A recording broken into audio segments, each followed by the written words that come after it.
সুপ্রিয় দর্শক, আসসালামু আলাইকুম। কেমন আছেন আপনারা? নিশ্চয়ই ভালো আছেন। আজকের ভিডিওতে আপনাদের সবাইকে স্বাগত জানাচ্ছি। আজকে আমি আপনাদের সাথে খুবই গুরুত্বপূর্ণ একটা টপিক নিয়ে আলোচনা করব। অনেক সময় অনেকে আমাকে প্রশ্ন করছেন যে আপু, আমার নবম মাস চলছে, এখনও লেবার পেইন উঠছে না কেন? আপু, আমি 37 বা 38 বা 39 বা 40-এ আছি, আমার কেন এখনও লেবার পেইন আসছে না? আমার কি লেবার পেইন আসবে কি না, নাকি আমি সিজার করিয়ে ফেলবো, বা আমি কতদিন অপেক্ষা করব নর্মালের জন্য, ইত্যাদি বিভিন্ন ধরনের প্রশ্ন আমি আপনাদের থেকে প্রতিনিয়তই পাচ্ছি। তো আমি আজকে আপনাদেরকে জানাবো কিভাবে আপনি খুব সহজে বুঝতে পারবেন যে আপনার লেবার পেইন আসবে কি আসবে না, নর্মালের জন্য অপেক্ষা করবেন নাকি সিজার করিয়ে ফেলবেন। চলুন মূল ভিডিওতে যাওয়া যাক। বাই দ্য ওয়ে, মূল ভিডিওতে যাওয়ার আগে একটা কথা বলি, আমি আমার চ্যানেলে pregnancy related, specially normal delivery related অনেক ইম্পর্ট্যান্ট তথ্য ভিডিও আকারে শেয়ার করে থাকি। এই তথ্যগুলো আমার পার্সোনাল এক্সপিরিয়েন্স ও আমার ডক্টরের সাজেশন থেকে নেওয়া। তাই আমার চ্যানেলটিকে যদি একবার আপনারা ভিজিট করেন, তাহলে আপনারা আপনাদের প্রশ্নাতীত মনের অনেক প্রশ্নের উত্তর পেয়ে যেতে পারেন। আমন্ত্রণ জানাবো আমার চ্যানেলটিকে একবার ভিজিট করে দেখার জন্য। এবারে চলুন মূল আলোচনায় যাওয়া যাক। আমি শুরুতেই বলেছি আজকে আলোচনা করব নবম মাসে আপনার লেবার পেইন আসবে কি আসবে না সেটা কিভাবে সহজে বুঝতে পারবেন, আদৌ কি নর্মালের জন্য অপেক্ষা করবেন না সিজার করিয়ে ফেলবেন। চলুন জানাচ্ছি সব কিছুই। আমরা সবাই জানি যে নর্মাল ডেলিভারিটা সিজারের তুলনায় ভালো, কারণ সিজার হলো একটা ছোটোখাটো অপারেশানের আগে পরে বিভিন্ন ধরনের ঝুঁকি থাকে, সাইড ইফেক্টস থাকে। কিন্তু নর্মাল ডেলিভারি পেশেন্ট এর সব কিছু থেকে সেফ ও সিকিওরড। সব কিছু জেনে বুঝে আমরা নর্মাল ডেলিভারিকে পছন্দ করি, এবং সন্তান জন্মদানের ক্ষেত্রে আমাদের অন্যতম পছন্দের পদ্ধতি হচ্ছে নর্মাল ডেলিভারি। আমি প্রায় টাইমই এই কথাটা আমার ভিডিওতে বলি, কেন আপনারা যেন নর্মাল ডেলিভারিতে উৎসাহিত হন, সেটাই মূল উদ্দেশ্য। এবারে যেহেতু নর্মাল ডেলিভারি একটা প্রাকৃতিক পদ্ধতি, এখানে জোর করে ডাক্তার দিয়ে টানা হেঁচড়া করে কোনো মতেই কিছু সম্ভব নয়। প্রাকৃতিকভাবেই প্রথম থেকে শেষ পর্যন্ত প্রতিটি ধাপ শুরু হয়ে শেষ হবে। সেই জন্য অবশ্যই আপনাকে অপেক্ষা করতে হবে, ধৈর্য ধরতে হবে, সময়টাকে সময় দিতে হবে, সময় নিতে হবে। এখন ধৈর্য ধরা, অপেক্ষা করাটা কিছুটা কঠিন আমি জানি। অপেক্ষা করতে করতে মায়েরা ভাবেন যে আসলেই কি আমার লেবার পেইন আসবে, না আমি অযথাই কষ্ট করছি, না সিজার করিয়ে ফেলবো। দেখুন, আমি বলবো আপনার মধ্যে যদিও এই কয়েকটি লক্ষণ আপনি দেখতে পান, সবগুলো না দেখলেও দু একটিও যদি দেখতে পান, তাহলে আপনার নর্মালের জন্য অপেক্ষা করা উচিত, এবং ইনশাল্লাহ লেবার পেইন নির্দিষ্ট সময়ে শুরু হবে। বলি লক্ষণগুলো কি কি। খেয়াল করুন আপনার মাঝে মাঝে কোমরে ব্যথা হচ্ছে কি না। ব্যথাটা এরকম হবে যে কোমরের দিক থেকে শুরু হয়ে তলপেটের কাছে এসে পায়ের নিচ দিয়ে চলে যাবে, খুবই অল্প সময়ের জন্য থাকবে, কিন্তু একটু বেশি বেশি হবে। এই ধরনের পেইন আপনার হচ্ছে কি না খেয়াল করে দেখুন। যদি হয়ে থাকে, আলহামদুলিল্লাহ, আপনার লেবার পেইন অবশ্যই আসবে, কারণ এটা হচ্ছে ফলস পেইন। অরিজিনাল পেইন আসার আগে এই ফলস পেইনটা কিন্তু ঘন ঘন হয়, বা নর্মাল ডেলিভারি হওয়ার আগে অবশ্যই এই ফলস পেইনটা হবে। সিজারিয়ান পেশেন্টরা কোনো দিনও এই ফলস পেইনটা ফিল করেন না। দ্বিতীয় যে লক্ষণটা আমি বলবো সেটা হচ্ছে পেট শক্ত হওয়া। খেয়াল করুন আপনার মাঝে মাঝে পেট শক্ত হচ্ছে কি না, নিজে নিজে আবার কয়েক সেকেন্ড থাকার পরে ঠিক হয়ে যাচ্ছে, এরকম হচ্ছে কি না। 24 ঘন্টার মধ্যে যদি এরকম 2-3 বার হয়ে থাকে, আপনার লেবার পেইন আসবে, নিশ্চিন্ত অপেক্ষা করুন। সময় লাগছে হয়তো কিছুটা। আর এখানে একটা সতর্কতার কথা হচ্ছে, যদি দেখেন যে 24 ঘন্টার মধ্যে এরকম 12 বার, 14 বার, 15 বার পেট শক্ত হচ্ছে, তখন কিন্তু আপনাকে দ্রুত ডাক্তারের সাথে যোগাযোগ করতে হবে। কারণ এত বেশিবার পেট শক্ত হওয়ার মানে হচ্ছে প্রিম্যাচিউরড বাচ্চা হওয়া। প্রিম্যাচিউরড বাচ্চা মানে সময়ের আগে বাচ্চা হয়ে যাওয়া। তৃতীয় লক্ষণটা বলি, সেটা হচ্ছে প্রস্রাবের চাপ অনুভব করা। খেয়াল করুন তো আপনার ঘন ঘন প্রস্রাবের চাপ অনুভব হচ্ছে কি না। আপনি হয়তো বাথরুমে যাচ্ছেন, 2-1 ফোঁটা প্রস্রাব হচ্ছে, নয়তো বা হচ্ছেও না, কিন্তু একটা র্যান্ডম চাপ আপনি ফিল করছেন। এই ধরনের যদি হয়ে থাকে, তাহলে ইনশাল্লাহ আপনার লেবার পেইনটা আসবেই। এর কারণ হলো আপনার বাচ্চা এখন সেফালিক পজিশনে চলে গেছে। সেফালিক পজিশন মানে হলো নর্মাল ডেলিভারির জন্য যে পজিশনটা প্রয়োজন, সেই পজিশনে চলে গেছে, তাই এরকম ঘন ঘন প্রস্রাবের চাপ হচ্ছে। ধৈর্য ধরুন, লেবার পেইন আসবে।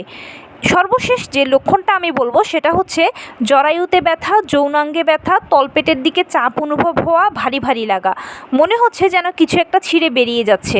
হাঁটতে চলতে বসতে কষ্ট হবে, বসলে মনে হবে বুঝি বাচ্চার উপরে আপনি বসে গেলেন। টয়লেট করতে গেলে বা বাথরুম করতে গেলে মনে হতে পারে যে আমার বুঝি কিছু একটা ছিঁড়ে এখনই বেরিয়ে যাবে। এই ধরনের যখন একটা চাপ বা অনুভূতি আপনার মধ্যে হবে, তখন ধরে নেবেন যে ইনশাল্লাহ আপনার লেবার পেইন খুব শীঘ্রই আসবে। এই লক্ষণগুলো হচ্ছে নর্মাল নর্মাল ডেলিভারির একেবারে সরাসরি লক্ষণ এবং লেবার পেইন আসারও লক্ষণ, জরায়ু মুখ খোলার লক্ষণ। এগুলো দেখা মানেই হচ্ছে আর 7 থেকে 10 দিনের ভেতরে আপনার লেবার পেইন শুরু হবে বা নর্মাল ডেলিভারি যে প্রক্রিয়া আছে সেটা শুরু হবে। এবারে একটু বোনাস একটা কথা বলি, অনেক সময় আমাকে কমেন্টস করে থাকেন অনেকে যে আপু আপনি তো বলেন যে পিরিয়ড শুরু হওয়া দিয়ে ডেলিভারি প্রক্রিয়াটা শুরু হবে, আমার তো পিরিয়ড শুরু হয়েছে কিন্তু এখনও পেইন আসছে না কেন? দেখুন, নর্মাল ডেলিভারির প্রথম ধাপ হচ্ছে পিরিয়ড শুরু হওয়া বা বাদামি স্রাব যাওয়া, যেটা বুঝতে আপনার সহজ হয়। আমাদের পিরিয়ডের প্রথম দিন যেরকম হালকা বাদামি বা হালকা গোলাপি কালারের স্রাব যায়, এখানেও ঠিক সেরকমই পিরিয়ড শুরু হবে, স্রাব যাবে। এই স্রাবটা হচ্ছে প্রথম ধাপ, তারপরে 2-1 ফোঁটা করে পানি ভাঙবে, সেটা হচ্ছে দ্বিতীয় ধাপ। প্রথম ধাপ থেকে দ্বিতীয় ধাপে যেতে কারো 5 থেকে 7 ঘন্টা লাগে, কারো 13 থেকে 14 ঘন্টা লাগে, কারো আবার পুরো 24 ঘন্টা লাগে। এর পরবর্তীতে তৃতীয় পর্যায়ে গিয়ে হচ্ছে লেবার পেইন আসা। প্রথমে হালকা লেবার পেইন, তারপরে মাঝারি লেবার পেইন, তারপরে ভারী লেবার পেইন। অতএব দ্বিতীয় ধাপ থেকে আপনি যখন তৃতীয় ধাপে যাবেন, মানে পানি ভাঙার পর্যায় থেকে যখন আপনি আস্তে আস্তে করে পেইনের পর্যায়ের দিকে যাবেন, এর মধ্যে আপনার 5 থেকে 7 ঘন্টা সময় লাগতে পারে, কারো 13 থেকে 14 ঘন্টা, কারো আবার দেখা যায় পুরো 24 ঘন্টাও সময় লেগে যায়। এটা হচ্ছে এক একজনের বডি স্ট্রাকচার এক এক রকম হওয়ার কারণে বা এক একজন এক এক রকমের প্রেগনেন্সি শুরু করেন বিধায় কিন্তু এই সময়গুলো লেগে থাকে। তাই অতি অবশ্যই আপনাকে কিন্তু সময় দিতে হবে, সময় নিতে হবে, ধৈর্য ধরতে হবে, অপেক্ষা করতে হবে। নর্মাল ডেলিভারিতে আসলে কষ্ট বলতে যদি কিছু বোঝায় তাহলে এই যে অপেক্ষাটুকু, কবে আমার ডেলিভারি প্রক্রিয়া শুরু হবে, কবে ডেলিভারি প্রক্রিয়া শুরু হবে। কিন্তু একবার যখন ডেলিভারি প্রক্রিয়াটা শুরু হয়ে যায়, বিশ্বাস করুন এটা কিন্তু মোটামুটি দ্রুতই শেষ হয়ে যাবে। এক ধাপের পরে এক ধাপ অতি দ্রুত শেষ হতে থাকবে। তবে সেটাও কিন্তু অনেকটা আপনার উপর ডিপেন্ড করে আপনি কিভাবে প্রিপারেশান নিচ্ছেন। যখন আপনারা নিয়মিত হাঁটাচলা করবেন, টুকটাক কায়িক শ্রম করবেন, লো কমেট ব্যবহার করবেন, মানে এক কথায় আপনার শরীরটা সবসময় কম বেশি ব্যায়ামের উপর দিয়ে থাকবে, তখন কিন্তু আপনার ডেলিভারি ক্ষেত্রে সময় কম লাগবে এবং দ্রুত লেবার পেইন আসবে। আর যদি আপনি একটু কুঁড়ে স্বভাবের হন, মানে শুয়ে বসে থাকা পছন্দ করেন, হাঁটাচলা ভালো লাগে না, নবম মাসে তো এমনিতেই ব্যথা কষ্ট আমাদের বেশি হয়, তো অনেকে যদি এটাকে অজুহাত বানান যে না ব্যথা হয়, কষ্ট হয়, হাঁটবো না, চলবো না, শরীরটা ব্যায়ামের উপর দিয়ে থাকবে না, সেক্ষেত্রে আপনার লেবার পেইন আসতেও দেরি হবে। যদি আসেও তখন সেক্ষেত্রে হবে কি আপনার ডেলিভারিটা শেষ হতে দীর্ঘ সময় লাগবে। তবে এই লক্ষণগুলো যেগুলো আমি বললাম, এগুলো যদি কেউ আপনারা দেখতে না পান তাহলে এখনও ঘাবড়ানোর কোনো কারণ নেই আপনাদের। কারণ কি বিপরীত আছে, এরকম অনেক সময় অনেকের টুকটাক হয়ে থাকে যে দেখা যায় হয়তো কোনো লক্ষণই দেখা গেল না, হঠাৎ করেই ধরেই পেইন শুরু হয়ে গেল এবং পেইনটা এক পর্যায়ে বাড়তে বাড়তে বাড়তে বাড়তে কয়েক ঘন্টার মধ্যেও কিন্তু তাদের ডেলিভারি হয়ে যায়। আরও বেশি কনফার্ম হয়ে যাবেন যখন আপনারা নবম মাসে পড়বেন। ঠিক নবম মাসে পড়ার পরপরই তখনই আপনারা সর্বশেষ চেক আপটা করে ফেলুন। সর্বশেষ চেক আপটা করে ফেললে যদি দেখেন যে রিপোর্টে সব কিছু স্বাভাবিক এসেছে, মা ও বাচ্চা উভয়ের, তখন আপনার ডেলিভারিটা নর্মালে হওয়ার চান্স 90%-এরও বেশি।